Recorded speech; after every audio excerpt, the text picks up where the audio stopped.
Hello, Noblesville. We've got another athlete for you, and she thinks she's ready.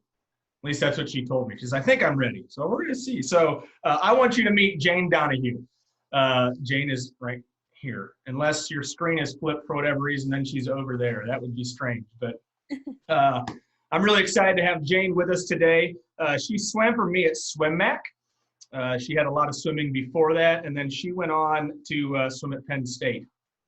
So she has had a pretty interesting career.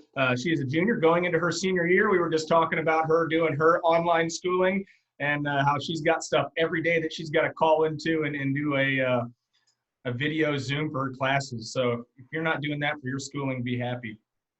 Just a few things about Jane.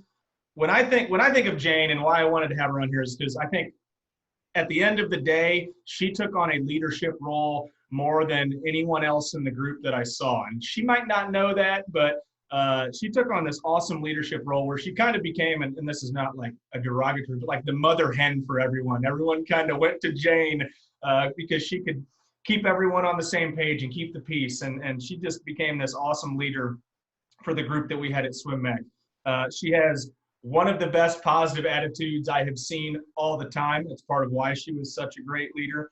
And recently, this was kind of fun. Recently, she went head to head with a Noblesville breaststroker at a tier pro series meet. We walked on the pool deck and I saw Jane standing there and I was like, holy crap, it's Jane. And then it was, holy crap, you're in the same heat as one of the Noblesville swimmers. So that was super cool. So Jane, thank you for doing this for us. How you feeling? I'm good. I'm good. All right. So Jane, start with your story. How did you get into swimming?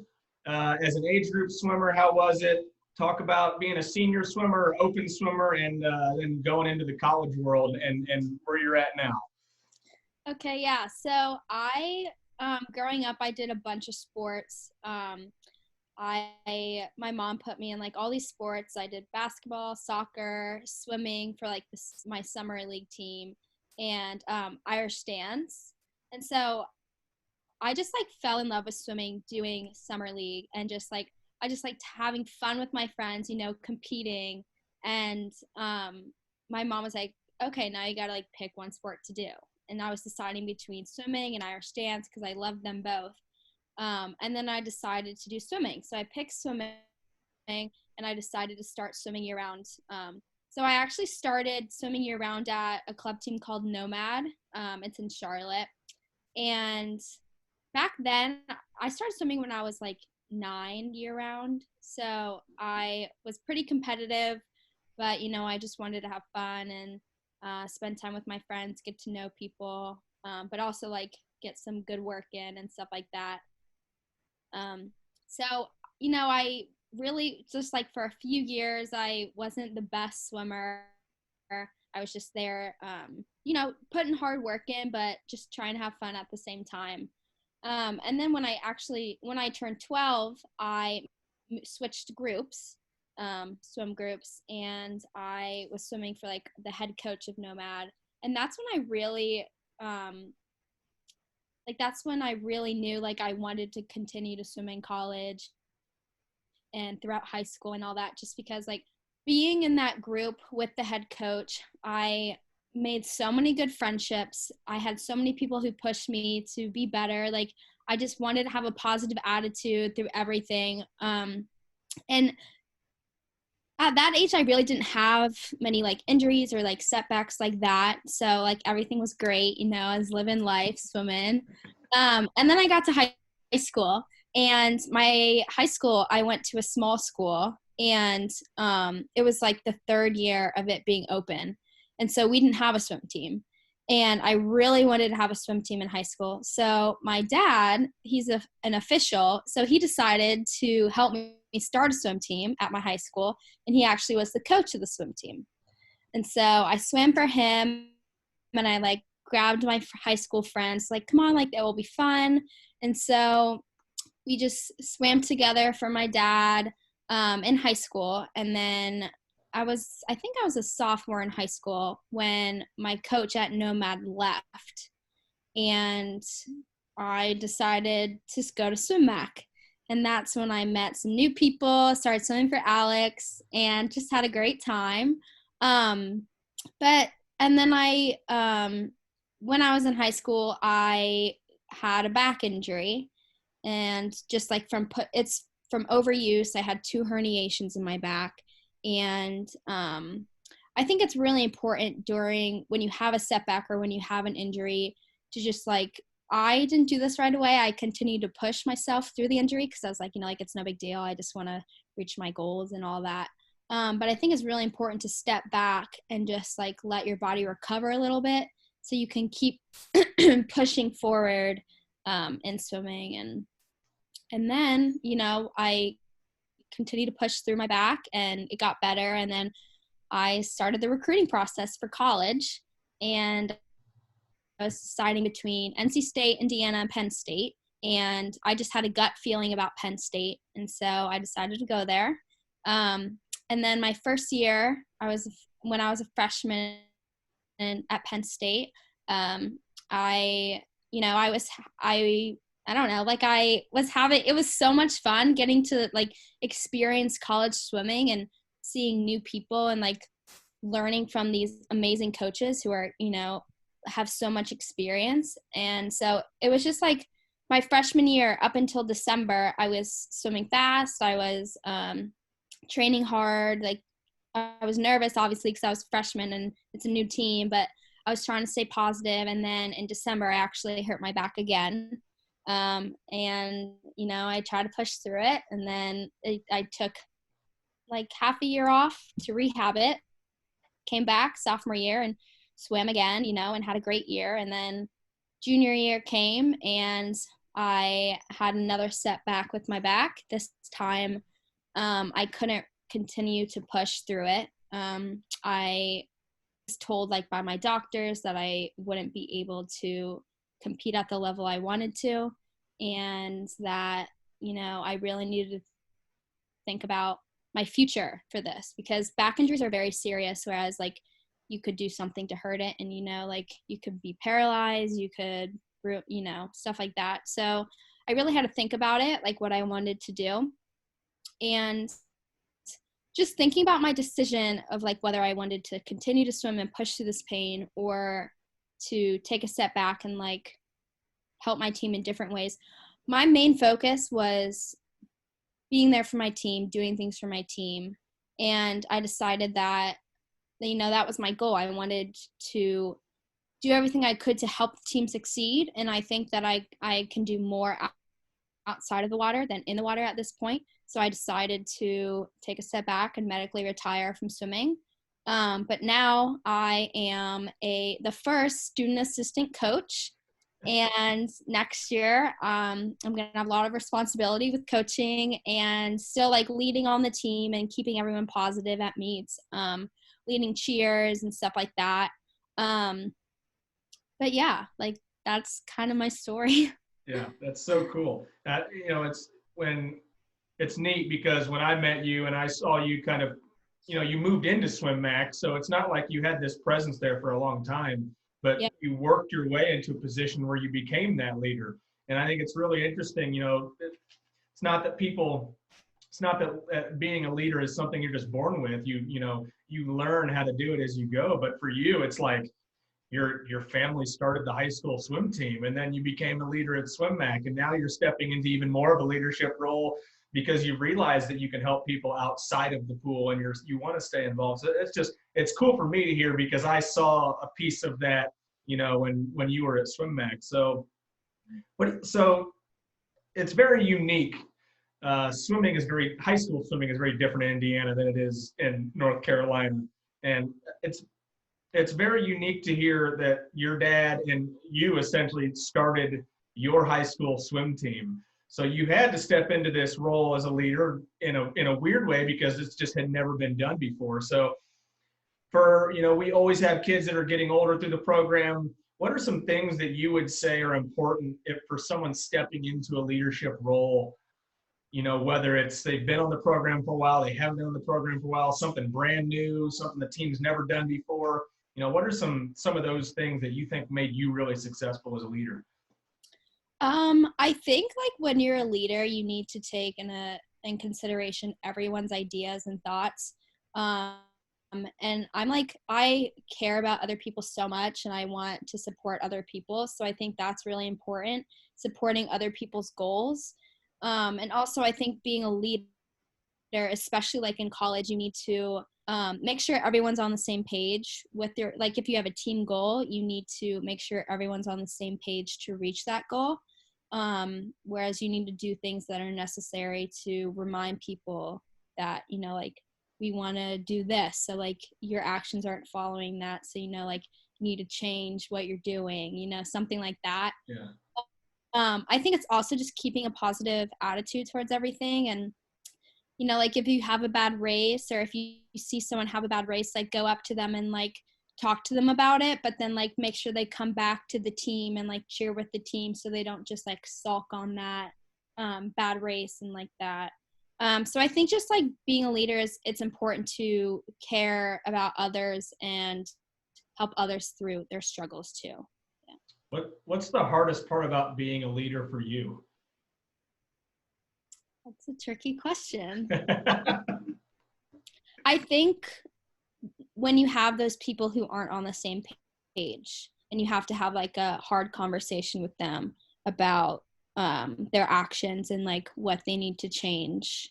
Because, you know, like being a leader, you obviously you don't want to be like super dominant, but you also don't want to like be too friendly with everybody, whereas nothing gets done or like you don't reach your goals. So I think just having those hard conversations with teammates who, you know, forget why they're swimming or like why they're on this team is probably the most difficult.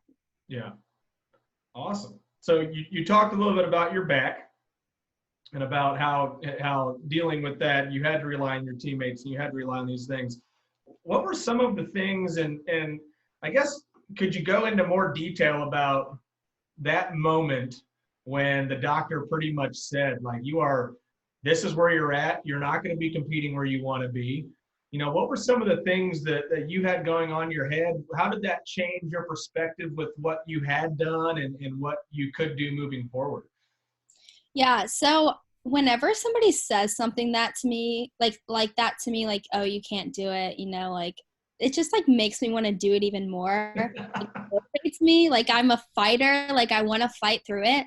Like I was fighting with my back for 5 years through swimming, through the pain, stuff like that. So when the doctor just said that to me, my first reaction was like, well, first of all, you don't really know me, you know, like they don't know what's going on in my head. Like I was like, no, like I can push through it. Like I can do it. But at the end of the day, like I prayed a lot about it and I just like felt like I was being called in a different direction, like outside of the pool, you know, because you have to really consider your health, you know. I was like, I'm a swimmer, like that's what I do, I swim. But if something is hurting you or like it's affecting, or if it could affect your future, like I really think it's important to like take a step back and look and like really consider all your options. But yeah, I just wanted to not do what the doctor said. And, you know, I started to like, for a few weeks, I was like, no, like I can do it. But then like, after really thinking about it, talking with my parents and my coaches and stuff, it, you know, changed my. Does it make you wish you could have gone back to when you were younger and done things differently to get it on the same page? Or is it one of these things where you're looking back and you're like, you know, I'm happy with the way it's played out because it is a part of me now?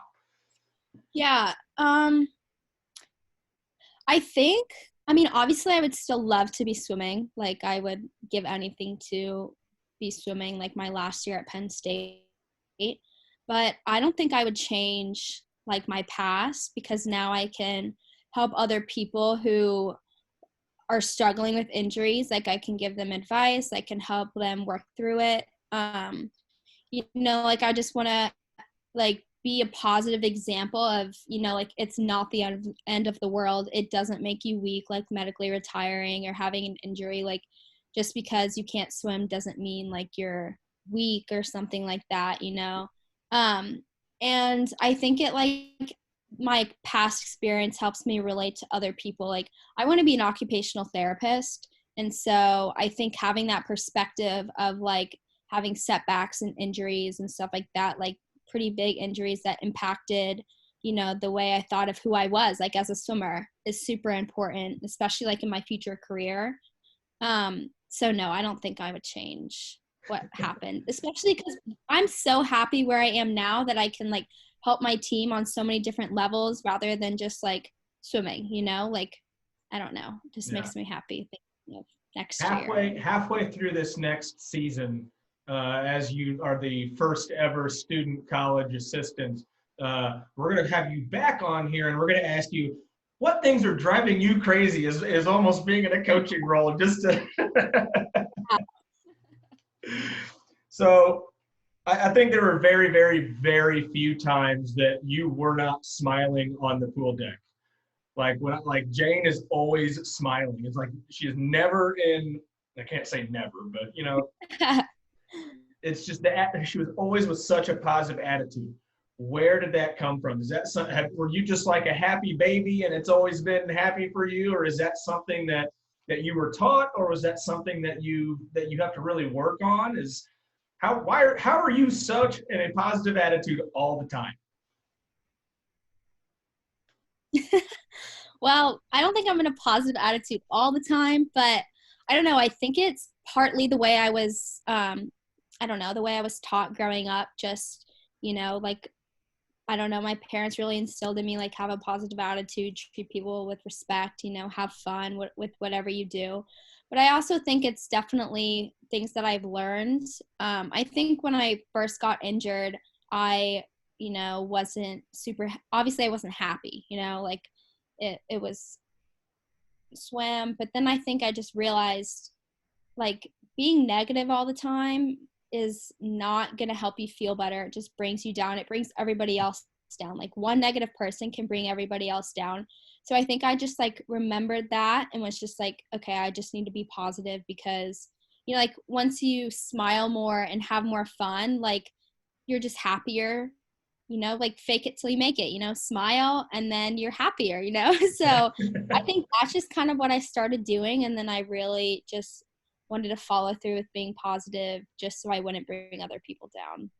Does that get easier as you've gotten older, or as you, like you say, fake it till you make it? And that's really hard at first. Is that something that got easier as you went and you started realizing that change just kind of naturally happened, and then one day you realize, like, oh, this isn't something I'm thinking about as much now? Yeah, so I think I don't know, just being around my teammates now, like, they make me so happy, they make me stay positive. But it's definitely hard. Like, when I was at Big Tens this past year, like, everybody's swimming and I couldn't swim. And just being there, I think if I had a negative attitude while I was there, it would bring the whole team down. Like, we wouldn't have swam as well, stuff like that. So I think, you know, I still kind of fake it a little bit, but it's like now I truly realize why I need to be positive. Like, I need to be that positive, like, rock for the team, so I can help other people when they're struggling and help them stay positive. Yep. Yeah. All right, ready for some rapid fire questions? I guess so. All right, what's your strength as an athlete? My strength as an athlete. I think probably being positive. We've kind of been talking for the last like 15 minutes about your strengths. What is your favorite subject in school? Anatomy. Ooh, okay. What is your weakness as an athlete?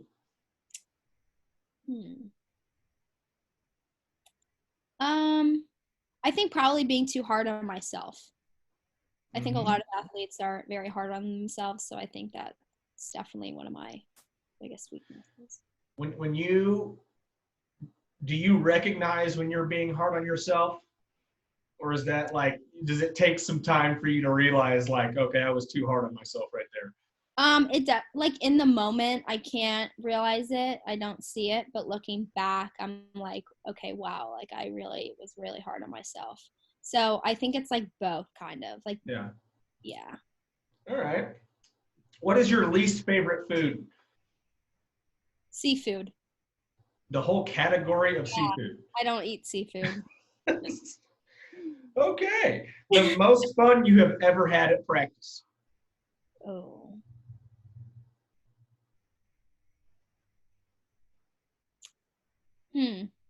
That's a hard one. I think probably so like in college when we are first getting back into shape, like coming back from the summer, we do a lot of team bonding things at practice, and my coaches like make up these fun little workouts and team bonding things in the water. So I think just like I don't like remember a specific one, but like stuff like that. Like I love doing stuff like that, team bonding while like in the water. You're probably going to be in charge of that soon. Yeah, maybe. All right, last one. What is the advice you have for younger swimmers? I think just enjoy the moment.